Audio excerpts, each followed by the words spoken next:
Béni soit Dieu et bienvenue à la Rhapsodie des réalités dévotionnelles quotidiennes préférées du samedi 22 janvier 2022. Je suis la sœur Fabienne Derrion qui vous apporte la parole de Dieu par la Rhapsodie des réalités. Et votre Rhapsodie des réalités dévotionnelles quotidiennes préférées vous donne un pouce pour votre journée et un sens à votre vie. Alors, je vous souhaite un bon week-end. Où que vous soyez aujourd'hui, soyez bénis. Pendant que nous prenons la dose de la parole de Dieu aujourd'hui, soyez bénis infiniment. Au nom de Jésus-Christ, Amen. Aujourd'hui, nous allons passer directement à notre passage du jour, parce que celui qui nous met nous enseigne sur le sujet intitulé « Tenez ferme sur sa parole ». Tenez ferme sur sa parole. Et notre verset du jour est tiré de 1 Corinthiens 6, verset 9 de la version amplifiée, qui nous dit « Ne savez-vous pas que les injustes et les malfaiteurs ne hériteront ni n'auront part au royaume de Dieu? Ne savez-vous pas que les injustes et les malfaiteurs n'hériteront ni n'auront part au royaume de Dieu? Ne vous y trompez pas. Ne soyez pas égarés, ni les impurs et immoraux, ni les idolâtres, ni les adultères, ni ceux qui participent à l'homosexualité. Lui soit la parole de Dieu. Alors le pasteur nous dit, il y a des années, si vous trouviez des gens engagés dans la pratique du même sexe et que les nouvelles sortaient, ils se cachaient parce qu'ils avaient honte. Ils se cachaient parce qu'ils avaient honte. Il y a des années, si vous trouviez des gens engagés dans la pratique du même sexe et que les nouvelles sortaient, ils se cachaient parce qu'ils avaient honte. Mais de nos jours, il y a ceux qui disent qu'ils luttent pour les droits des homosexuels. Il y a ceux qui disent qu'ils luttent pour les droits des homosexuels. Mais que dit la Bible à ce sujet? Que dit la Bible à ce sujet? Alors la Bible regroupe ceux qui pratiquent de telles activités parmi les hors-la-loi, les désobéissants, les impies, les pécheurs et les profanes. 1 Thessaloniciens 1, verset 8 à 11, la version ESV nous dit « Or, nous savons que la loi est bonne. Si l'on l'utilise légalement, en comprenant cela, que la loi n'est pas établie pour le juste, mais pour l'impie et le désobéissant, pour l'impie et le pécheur, pour le non-saint et le profane, pour ceux qui frappent leur père et leur mère,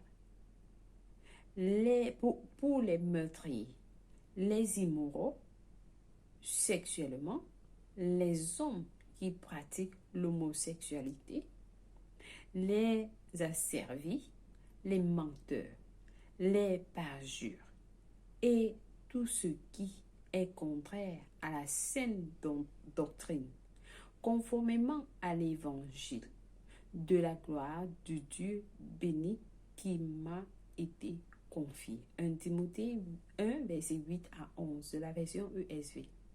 Alors le pasteur nous dit, l'homosexualité remonte au jour de la Bible. L'homosexualité remonte au jour de la Bible jusqu'au livre de la Genèse. Et la Bible condamne clairement ça. La Bible condamne clairement ça, le pasteur nous dit. Cela fait partie des raisons pour lesquelles, dans certains milieux, on essaie de se débarrasser de la Bible par tous les moyens, mais cela n'arrivera jamais. Cela n'arrivera jamais. Ils ne peuvent pas se débarrasser de la Bible. Il y a même des ministres de Dieu qui disent qu'ils sont homosexuels et qui les aident à se marier. Différents pays ont rendu cela légal. Cependant, en tant que chrétien, il faut tenir ferme sur la parole de Dieu. N'allez pas avec le monde. N'allez pas avec le monde. Ne faites pas ce que la loi laïque ou politique dit. Pratiquez la parole de Dieu. La Bible dit, n'aimez pas ou ne chérissez pas le monde ou les choses qui sont dans le monde. Si quelqu'un aime le monde, l'amour pour le Père n'est pas en lui.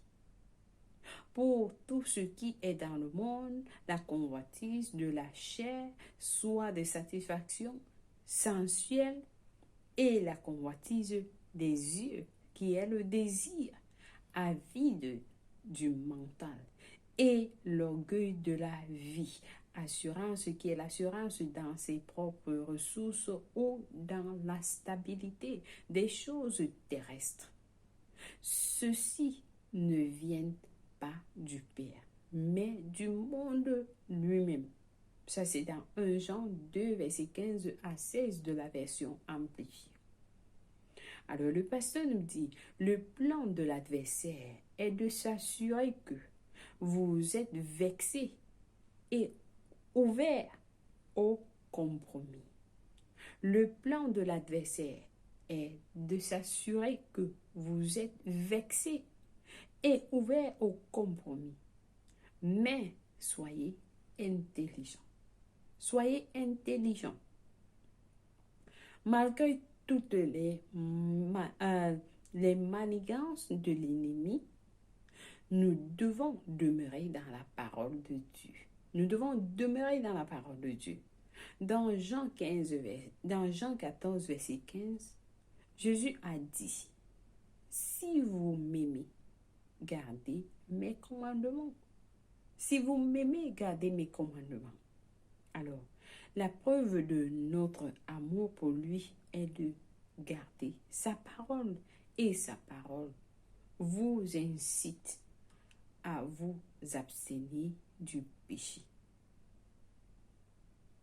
Donc, la preuve de l'amour pour Jésus est de garder sa parole. Et alors, sa parole nous incite à nous abstenir du péché, peu importe ce que c'est. Amen. Béni soit Dieu. Alors, je pense que quelqu'un a été béni avec ce message du jour. Très important pour le monde, pour nous, les chrétiens, à comprendre. Amen. Alors, nous avons nos études approfondies aujourd'hui pour mieux comprendre ce que la parole de Dieu nous dit dans 1 Timothée 1, verset 9. 1 Timothée 1, verset 9 à 11. Nous le lisons et comprenons ce que la parole nous dit. Elle nous dit, sachant bien que la loi n'est pas faite pour le juste, mais pour les méchants et les rebelles, les impies et les pécheurs, les irréligieux et les profanes, les parasites, les meurtriers, les impudiques, les infâmes, les voleurs d'hommes, les menteurs, les parjures, et tout ce qui est contraire à la sainte doctrine, conformément à l'évangile de la gloire du Dieu bienheureux, évangile qui m'a été confié. Le verset 12 dit, jusqu'au 11, voilà, c'est ce que ça nous dit. Et alors, nous avons notre deuxième passage dans Romains 1, verset 26 à 32, qui nous dit, c'est pourquoi Dieu les a livrés à des passions infâmes, car leurs femmes ont changé l'usage naturel en celui qui est contre nature. Et de même les hommes, abandonnant l'usage naturel de la femme, se sont enflammés dans leur désir les uns pour les autres, commettant homme avec homme des choses infâmes, et recevant en eux-mêmes le salaire qui méritait leur égarement. Verset 28 dit, comme ils ne se sont pas souciés de connaître Dieu, Dieu les a livrés à leur sens reprouvé pour commettre des choses indignes, étant remplis de toute espèce d'injustice, de méchanceté, de cupidité, de malice, plein d'envie, de meurtre, de querelle, de ruse, de malignité, rapporteurs, médisants, impies, arrogants, hautains, fanfarons, ingénéreux, au mal, rebelles à leurs parents, dépourvus d'intelligence, de loyauté, d'affection naturelle, de miséricorde, et bien qu'ils connaissent. Alors le verset 32 nous dit, et bien qu'ils connaissent le jugement de Dieu, déclarant dignes de mort ceux qui commettent de telles choses. Non seulement ils les font, mais ils approuvent ceux qui les font. Vous suivez la parole de Dieu. Alors, vous pouvez suivre ce message et vérifier les Écritures et comprendre ce que Dieu dit par rapport à cela. Amen. Alors, nous allons passer à notre prière du jour. Ensemble, nous allons dire, cher Père, merci pour l'Esprit Saint qui me conduit dans la voie de la justice et de la vraie sainteté. Je suis établi à jamais dans ta parole. Je prie pour ceux dont l'esprit a été aveuglé. L'influence du diable est brisée dans leur vie et désormais, leurs cœurs sont ouverts pour recevoir ton amour pour eux et ils sont traduits des ténèbres dans la liberté glorieuse des fils de Dieu au nom de Jésus. Amen. Béni soit Dieu. Alléluia. Béni soit l'Éternel. Dans notre lecture biblique de 1 an, aujourd'hui, nous avons à lire Matthieu 15, verset 1 à 28, Exode 1 à 2, Acte 11, verset 4 à 14 et Job 15 à 16 pour la lecture biblique de 200. Béni soit l'Éternel. Alléluia. Alors, chers frères et sœurs en Christ, si vous n'êtes pas nés de nouveau, je vous encourage à prier cette prière avec passion, de tout cœur et Dieu. Vous avez suivi de sortir, de les traduire des ténèbres à la liberté glorieuse des fils de Dieu. Ceci sera votre portion si vous n'avez pas encore donné votre vie en Christ. Et vous serez sauvés. C'est la volonté de Dieu. Que vous soyez sauvés. Que vous ne soyez pas perdus, égarés. Non.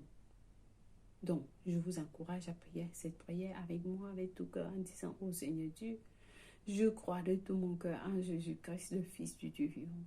Je crois qu'il est mort pour moi à la croix et Dieu l'a ressuscité des morts. Je crois qu'il est en vie aujourd'hui, je confesse avec ma bouche que Jésus-Christ est le Seigneur de ma vie à partir d'aujourd'hui.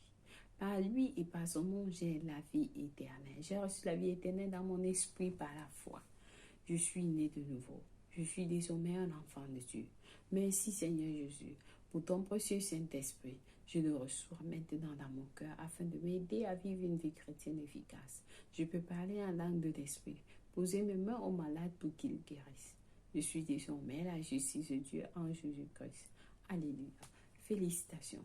Si vous avez prié cette prière, je vous rassure, Dieu vous a écouté et il vous a répondu. Alors vous êtes la bienvenue dans la maison de Dieu, dans le royaume de Dieu, dans cette grande famille de Dieu. Vous avez été traduit des ténèbres dans la liberté glorieuse des fils de Dieu, du royaume, du Fils bien-aimé de Dieu. Amen. Cela vous appartient. Vous êtes maintenant. Laissez-nous savoir que vous avez prié cette prière et par le www.rhapsodieresrealités.org. Amen. Pour plus d'informations. Et nous allons vous envoyer un livre intitulé Maintenant que vous êtes né de nouveau. Alléluia. Si c'est votre anniversaire, aujourd'hui 22 janvier, nous vous souhaitons une agréable journée. Un joyeux anniversaire spécialement pour vous. Sachez que vous êtes bénis et très valorisés pour le Seigneur. Amen. Joyeux anniversaire. Merci, chers frères et sœurs, d'avoir suivi la Rhapsodie des réalités et de ce jour. Que la paix de Dieu soit avec vous. Je vous aime et Jésus-Christ vous aime plus. Au revoir.